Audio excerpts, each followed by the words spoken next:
Welcome to Stonehands. The future of sharing, the future of economy will be built around sharing assets with each other. For example, we are living here on the countryside, and my uncle is living 5 kilometers away from us, and we are sharing quite many of our things with each other, like lawn movers and some tools, power tools, a bicycle, etc.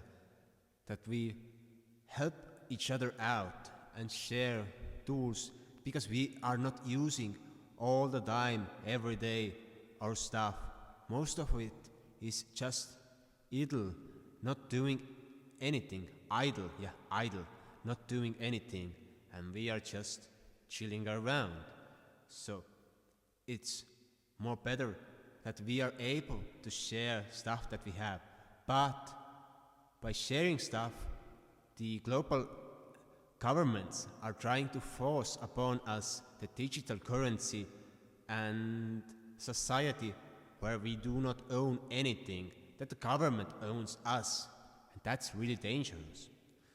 But if we are entrepreneurial and if we are clever, we are able to bypass the system by owning several different assets in many places. Like there's one thing that I'm living in one place, but I am registered into another place. Because if something happens, I have a time of notice to know what is really going on, and I'm able to leave the country or hide myself if needed, if necessary. But I'm not paranoid, and and I'm not thinking about it. It's just for caution, you know. Never know what could happen. We get another regime to rule the country, etc. But then it's about assets, to have assets differentiated into many classes. For example, you can own property, like we own property over here and over there, and we are planning to purchase a house in Italy. So we are able to own our property in many places and able to bypass some restrictions that we might have, or in times of how do you call it, isolation, when there is emergency and people say that, or the government tells you you cannot leave your house, then it's really nice if you have a place in countryside where you can go outdoors and enjoy the nature, actually.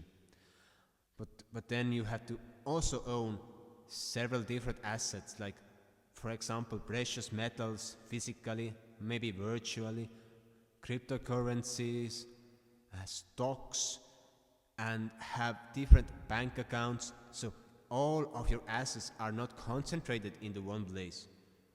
And if you are just a beginner and you do not have anything concentrated anywhere, or you just live from paycheck to paycheck, then it's the last time.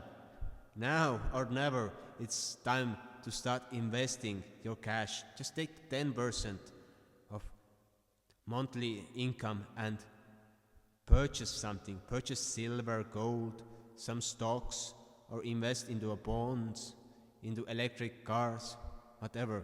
Just invest your money into somewhere where it can safely reproduce, and start doing it blindly every month when you receive money. And when you get some random money from somewhere, like, just invest that money straight away, 50% of it, 100%, and your life will become much better. In a year, in 2 years, and you will suddenly notice you have a lot of money and you have much larger freedom of choice. And when you educate yourself and when you train your mindset, it's really easy to make huge changes in life.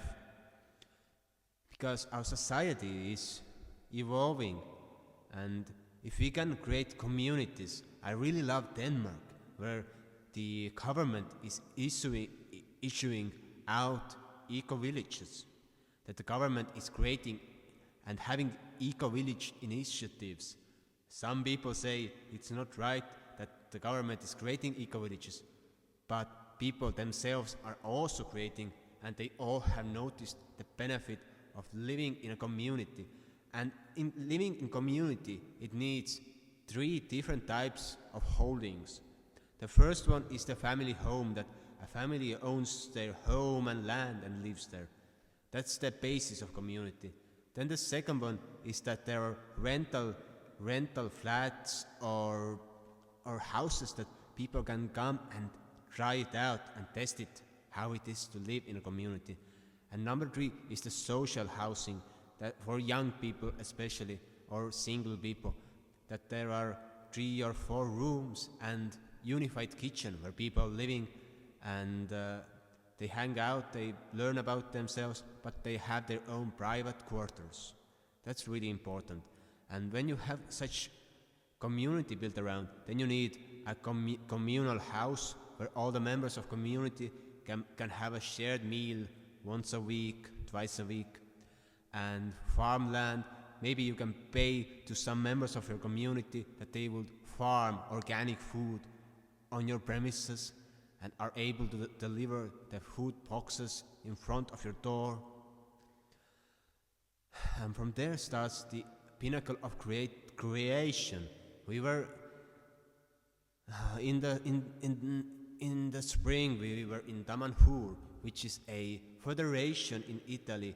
It's a conscious community. They have many places, many communities around the world, but in the epicenter of Damanhur, they have a mountain where they have created temples of humankind, over 8,000 square meters of temples inside a mountain, hand-digged, hand-carved, and they are beautiful, they are amazing. Just Google Damanhur and you will see beautiful temples. They have frescoes, murals, pillars, paintings. It's just amazing places. And they have been created secretly throughout the years. The people, I managed to meet one of the founders of the Damanhur community and interviewed him, and actually his wife, who was also a founder, and they gave us a profound experience. When you follow your passion, eventually life will work out for you, and you will realize a lot of things you never knew you are able to do in your life. So, when we are able to shape communities and share some of our stuff, but then having this ownership over our assets, over our land, and having this backup plan, we are able to exchange value with other people. We are able to create beautiful works of art, like in Damanhur. Like they have created amazing art there in those caves, and we are able to leave the relic of our creation to forthcoming generations, as we are spreading the love and as we are spreading our mission. And many wealthy families, they never inherit their wealth to the next generation, but to their grandchildren. That's also a psychological feature, that parents, they raise their children and give them the basis, their personality and the basis of their material needs.